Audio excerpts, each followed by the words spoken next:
Siapa mereka? Contohnya aku marah. Anak muda, lempox, campur lem tikus. Yang bawa kecampur lem Korea, tidak mau buka dulu itu. Lem, mabuk setengah. Bayangkan kalau orang mabuk setengah, nak ambil motornya, dia listrik, nak kira aspal. Wah, mati kafir kecelakaan. Nah, itu anak muda zaman dulu. Sekarang anak muda yang banyak di sini adalah anak muda pemuda hijrah. Waqalaidan, Allah kemudian berfirman, Bismillahirrahmanirrahim. Ya ayyuhalladzina amanu dukhulu fis-silmi kaffatan wa la tattabi'u khutuwatis syaitan innahu lakum aduwwum mubin. Wahai orang-orang yang beriman, masuklah engkau ke dalam Islam secara sempurna, bukan Islam pencitraan, bukan Islam karena pemilu, bukan Islam karena pilcaleg, tapi Islamlah secara benar. Tahun politik seperti ini, banyak politisi penampilannya kala-kala Ustadz Dasar. Islam pencitraan, pakai songkok, pakai gamis, nalilit lehernya serban, angkat tangannya, pasang baleho 4x6, siap membela Islam, baru tidak pernah didapat di masjid. Islam pencitraan, ya. Malah lebih parah itu caleg di jalan, macam-macam saya lihat fotonya. Ada yang kasih takut-takut matanya, ada yang kayak ababi, ada yang lebih parah kepalanya di bawah. Baru dah tulis siap jungkir balik untuk rakyat. Ada caleg di sini? Ada? Alhamdulillah kalau ada caleg hadir pengajian. Hafal-hafal mukanya itu, berarti orang baik. Allah kemudian berfirman, Bismillahirrahmanirrahim. Innallaha wa malaikatahu yusalluna 'alan nabi.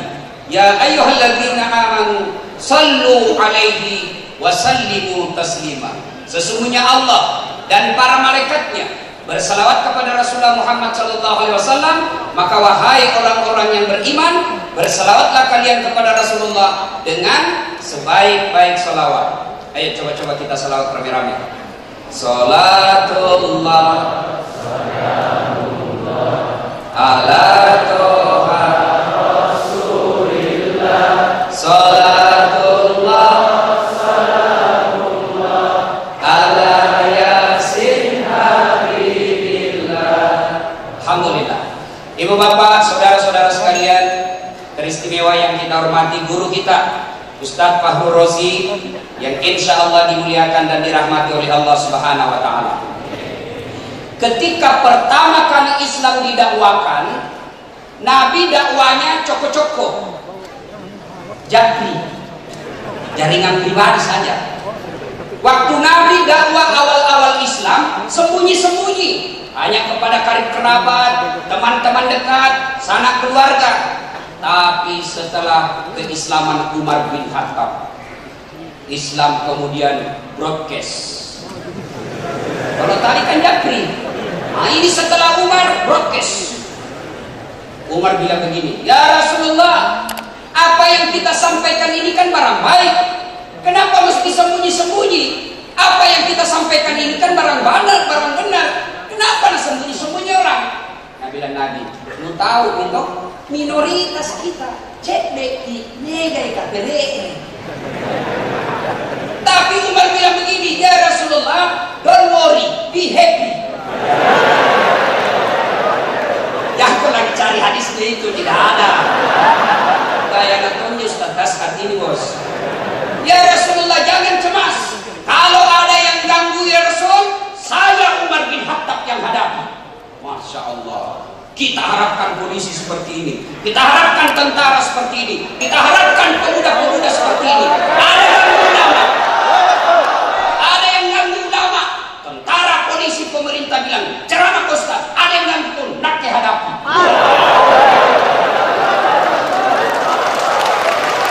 Allahu Akbar. Umar bilang begini, ya Rasulullah tenang, kalau ada yang coba halangi dakwah, saya yang hadapi. Dan memang Umar bin Khattab pada saat itu tidak ada kali berkelahi.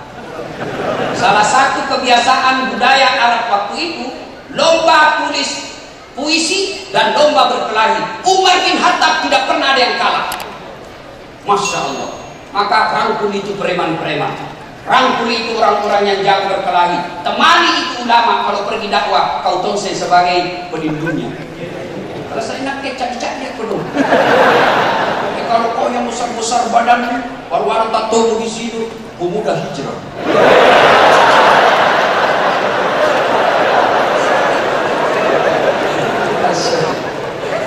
Nah, mulailah Nabi berdakwah secara terang-terangan. Mulailah Nabi berdakwah secara terbuka. Akhirnya Abu Jahal, Abu Lahab, Abu Sufyan, Abu Gosor mulai marah. Nabi lagi di Abu Jahal, kata lewat-lewat ini Muhammad, terang-terangan ini. Akhirnya apa? Rapat darurat. Saudara-saudara sekalian, ini Muhammad pergerakannya semakin mengkhawatirkan. Ini Muhammad kalau dibiarkan habis kita ini agama nenek moyang. Bagaimana menurut Anda? Dari belakang ada yang usul. Pak Ketua, ya. Bagaimana kalau kita sogok uang? Kita kumpulkan uang orang-orang kaya di Mekah, kasih Muhammad. Apa Nabi bilang Pak Ketua sidang? Mohon maaf, Muhammad bukan pejabat Indonesia. Kasih uang bila masalah.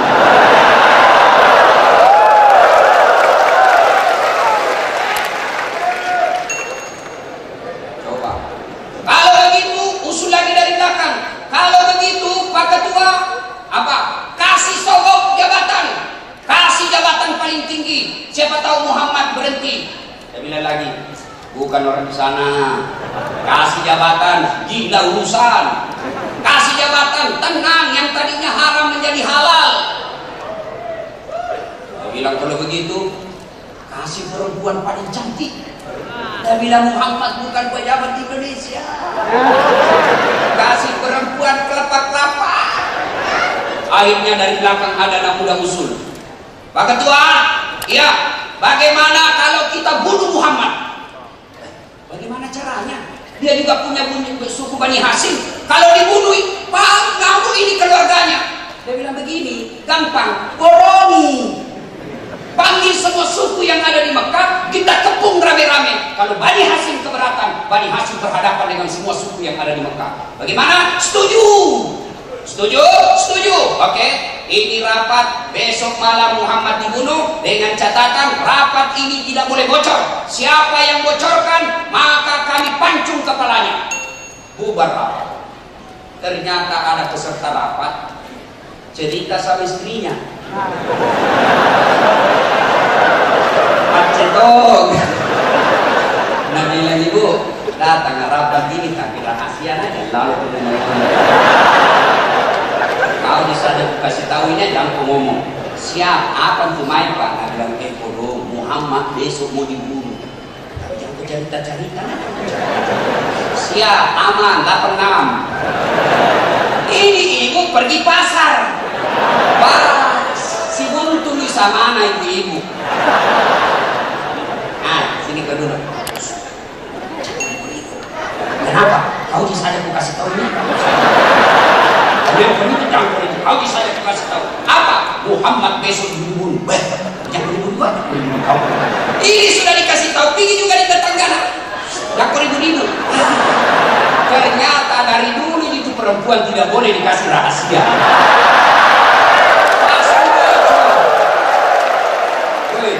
Jangan kau lihat dia itu di atas. Ini perempuan baik semua ini. Akhirnya bocor. Ternyata Nabi pun tahu. Dari mana Nabi tahu? Dari malaikat Jibril. Itu malaikat Jibril kalau ada rahasia mau disampaikan kepada Nabi, atau tiba-tiba ada yang serang Nabi, malaikat Jibril langsung muncul. Seperti itu iklan Mandi Piro.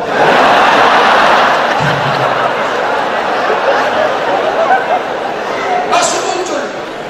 Jibril berkata, Muhammad, hati-hati. Sebentar malam akan ada penyerangan. Kau siap-siap. Siap. Muhammad langsung telepon Cikalik. Siapa yang tahu Cikalik Nabi?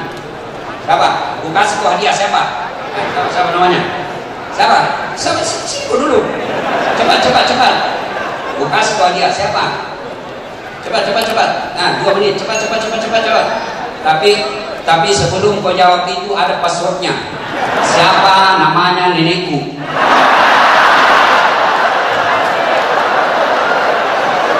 Nggak tahu? Nah, pelajaran buat kita semua. Besok kalau ada yang tanya, jawab saja. Salah atau tidak, urusan belakangan. Nah, besok kalau dijawab kok, coba kau sebut saja. Siapa namanya nenekku? Abdurrahman. Mana nama tahu di sini? Tahu? Nah, siapa satu-satunya Nabi? Ali siapa? Banyak Ali di sini. Ali siapa? Ali bin Abi Thalib. Hadiahmu.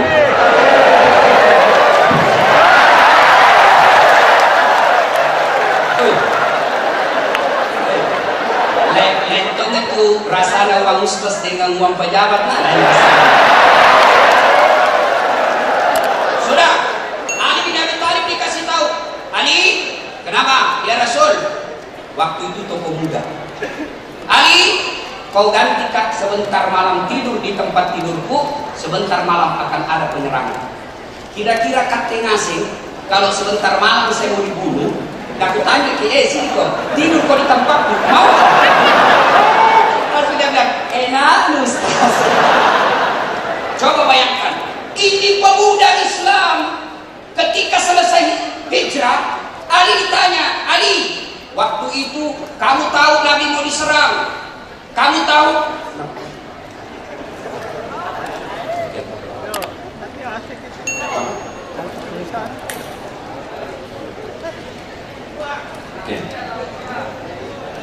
Jadi, nah, ibu bapak, saudara-saudara sekalian, Ali ditanya, kenapa kau mau ganti Muhammad pada malam itu? Adik-adik pemuda hijrah, dengar baik-baik.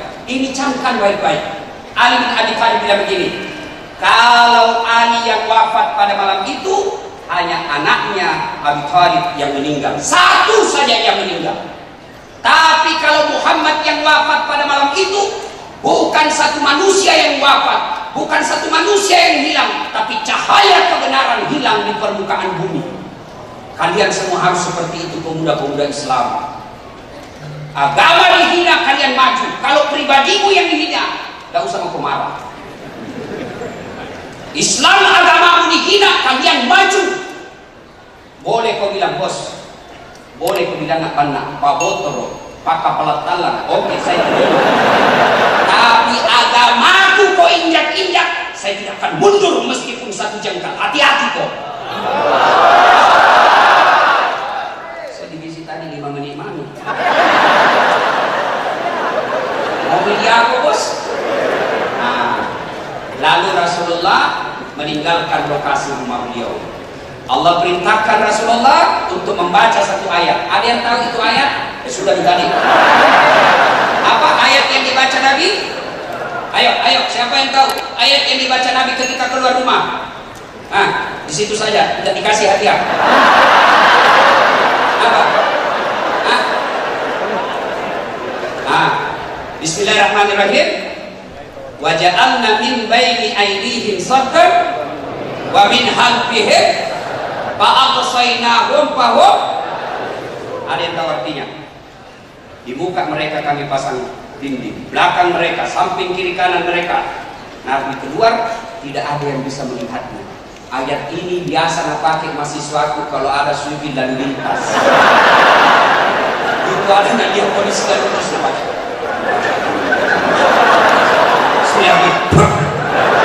Keluar selesai langsung bilang ini Ustaz Pak Bale-Bale. Kenapa bilang Pak Bale-Bale? Lewat ditilang Ustaz. Baca itu ayat. Kau baca Ustaz. Bukan ayat yang salah, kau yang beleng-beleng. Kenapa kau ditangkap kok? Nggak pakai helm? Ya pasti ada celik kok. Dan itu polisi nah hafal juga itu ayat. Baik itu ada celengan yang lewat. Itu pesan kedua tadi isi saya itu belum. Isi. Ayo, itu yang ada penggalangan dana mau 50 rupiah, 100 rupiah isi. Itu sebagai wujud kecintaan kita kepada dakwah dan wujud kecintaan kita bahwa kita betul-betul hijrah dari kiri dan lapak jambatan. Kamu terlalu sekte, kasih isi yang ada celengan lewat ya. Habis waktuku. Habis. Nah, ada lagi. Nah, keluar Rasulullah, tidak satupun yang melihatnya. Abu Jahal, Abu Lahab, dan para tentaranya. Begitu tersadar, ternyata Nabi sudah tidak ada. Panik Abu Jahal, keluar, didapatnya Ali bin Abi Thalib. Dibuka kampak tidurnya Nabi, selimutnya, Ali ditarik, pegang lehernya. Lalu Abu Jahal berkata, "Aina Muhammad? Mana Muhammad?" Nabi bilang, Ali, kalau bahasa kita, apa saya ditanya, orang baru bangun kok. Kalau bahasa dasar, bukan bahasanya begitu dalam sejarah. Ini maknanya sama. Lalu panik Abu Jahal, panik. Lalu dia bikin pengumuman, "Ayuhan nas, wahai penduduk Makkah, siapa yang mendapati Muhammad dalam keadaan hidup atau mati, saya kasih hadiah 100 ekor onta betina hamil, tidak ada suaminya." Ya namanya onta tidak ada suaminya, namanya binatang. Tapi sekarang banyak tuh cewek mau saya nonton. Hamil tidak ada suaminya, deh, beleng-beleng. Kalau saya kok baik-baik. Makanya kasih turun itu uang panaimu.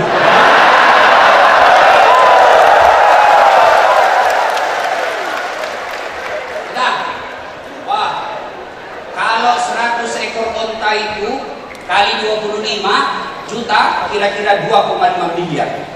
Abu Jahal bilang, siapa yang dapat Muhammad, saya kasih hadiah 2,5 miliar rupiah.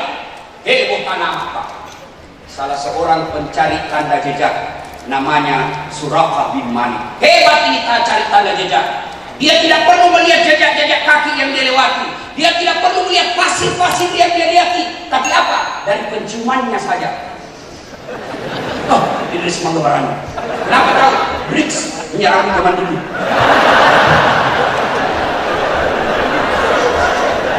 Oh, Fahrul Razi. Kenapa kau tahu? Oh, minyak-minyaknya apa? Malaikat subuh. Das Atlantik. Kenapa tahu minyak-minyaknya? Malaikat maut.